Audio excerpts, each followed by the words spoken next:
Okay, class, where we are again, we want to the chief cells. So what do we have? Parietal cells secrete hydrochloric acid. Chief cells secrete pepsinogen. Okay. And endocrine cells secrete some hormones. Okay. So we talked about the chief cells, the pepsinogen and so forth. Endocrine cells secrete paracrines. Paracrines are chemicals secreted locally. So some of these cells in different regions do serotonin and histamine.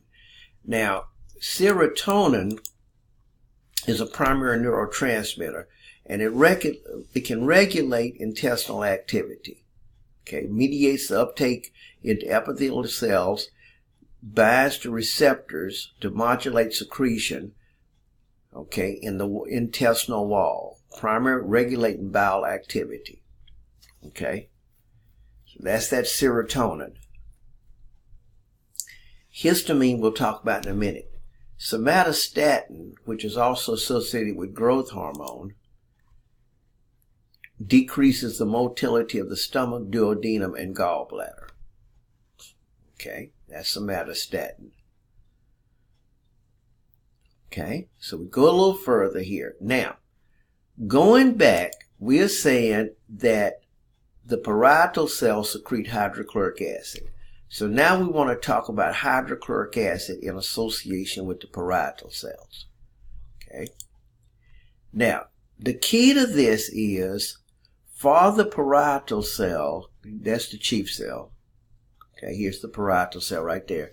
For the parietal cell to secrete the hydrochloric acid, okay, 3 things stimulate it to do that. Okay, class, we want to talk about how the parietal cell secretes the hydrochloric acid. All right. Basically, this is kind of goes back to respiratory in a way. Okay. Carbon dioxide from the bloodstream leaks into the parietal cell. There's the parietal cell. When it leaks in, the parietal cell has carbonic anhydrase. You remember that stuff that, like the red blood cell had, that could speed up the reaction of carbon dioxide plus water to make, right here, carbonic acid. There's carbonic acid inside this cell. So it also, so the parietal cell also has carbonic anhydrase. When this occurs, this then, as an acid, proves itself by what? Dissociating. The H plus here is pumped out. See, this is a proton pump. This is a proton pump. The H plus is pumped out, this proton pump, in exchange for potassium. So you don't upset bulk electron neutrality, a positive out, a positive in. But this finally leaks back out. All right. So right here you have an H plus K. That's kind of an antiporter. Now the H plus then, so here comes the bicarb.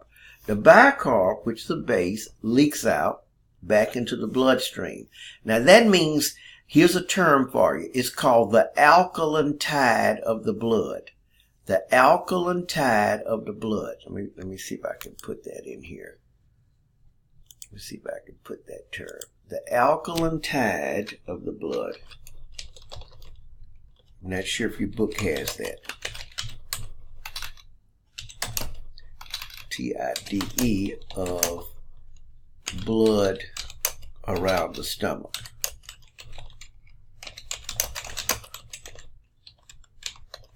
Okay, let me tell you what the alkaline tide means. The blood coming from vessels around the stomach will be somewhat alkalotic. Why? Because you're putting bicarb. When will it be alkalotic? When you're dealing with proteins. See, the only reason for this parietal cell to do this is if you're dealing with proteins. So when you eat a proteinaceous meal, the blood around the stomach will become alkaline, this alkaline tide right there, because of this shootout of HCO3, bicarb. But anyway, When that comes out, the chloride can come in. The chloride comes in, combines with the H+, and you got the hydrochloric acid. Now, the key now comes to what stimulates this parietal cell to really turn on the acid secretion. So I come here. All right. The parietal cell has a proton pump. Okay. What will happen is that to get maximal stimulation of the parietal cell, it has 3 receptors on it. One for acetylcholine, and you know acetylcholine comes from the parasympathetic nervous system. Another for gastrin, a hormone we've mentioned, but we haven't gotten real heavy. And then a histamine on H2 receptors. Now let me explain what H2 receptors. Remember we talked about the immune system, and histamine is a vasodilator. Okay.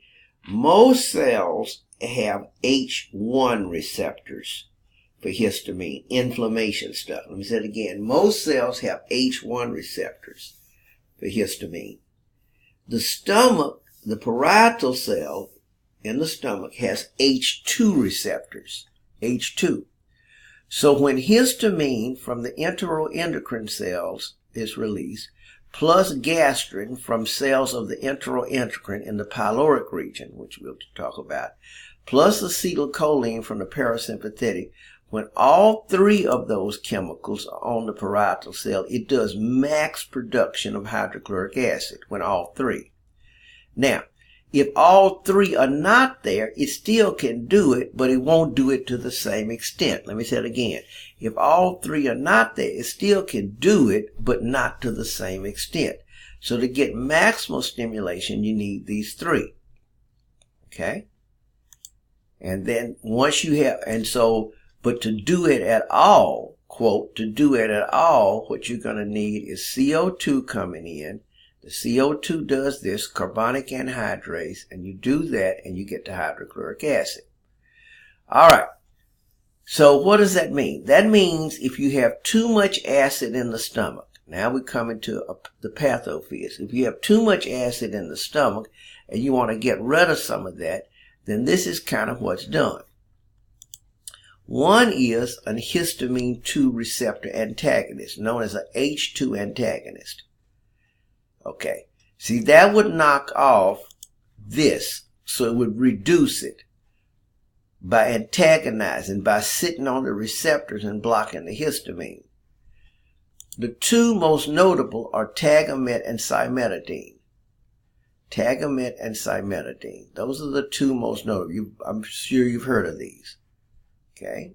They were kind of out there to treat ulcers and knock off some of the acidity in the stomach. Okay. Then we have a newer group that came out later known as a proton pump inhibitor. Proton pumps are prodrugs that require activation in an acidic environment. Oral forms are prepared as acid-resistant formulations that release the drug in the intestine. Okay. After absorption, they are distributed by the bloodstream. So in other words, when you take it orally, you want to get it through the stomach. So the coating around the tablet or the capsule gets it through the stomach. Okay. Then what you do is once you get through the stomach, it breaks apart and then it's distributed by the blood because it goes everywhere, to the parietal cells where it sits. Okay. Now, these are those proton pump inhibitors, Zantac, Prilosec. So these work different. Those are proton pump inhibitors, like Zantac and so forth. And then cimetidine and tagamet are worked by H2 antagonist. Okay. All right. So that's what we're talking about. Now, I come back then. Remember we said that in ulcers, this helicobacteria is a bad boy. It loves that acidic pH. So the treatment for that, of course, is antibiotics. Either single antibiotics or several together. Okay, just to bring that up. Because you have to get rid of those 2 In addition, perhaps, to knocking off some of the acid. All right. Okay, we go further then. See where we are. We go further. Okay, the mucosal barrier, layer of bicarbonate-rich fluid. So that mucosal barrier is a layer of bicarbonate-rich mucus, tight junctions between the epithelial cells. Damaged epithelial are quickly replaced. They move up and they're quickly replaced by division of stem cells that reside way down low, and then they move up. The surfaces are replaced every 3 to 6 days. Because see, you're wearing that surface out. So those stem cells come in and multiply to kind of replace these surface cells here about every 3 to 6 days. Okay? That's kind of what you're looking at. All right. So the digestive process in the stomach of physical digestion. Okay. Physical is the churning of those 3 layers. Then denaturation of proteins, that's a hydrochloric acid. Then the enzymatic digestion by proteins by pepsin. There's some renin. Now notice this renin, R-E-N-N. That's not the same renin that with the kidney deal, but that's only in infants. That helps with milk, if you want to know. Secretes intrinsic factor B12, and we talked about that. Talked about pernicious anemia. You deliver chyme to the small intestine. Okay. Now, where we are now is regulation of gastric secretion. So where we are now is regulation of what? Gastric secretion. So I'm going to start a new video on that regulation of gastric secretion. We have a cephalic phase, gastric phase, and intestinal. So I'm going to start a new video so we can really get cooking on that there.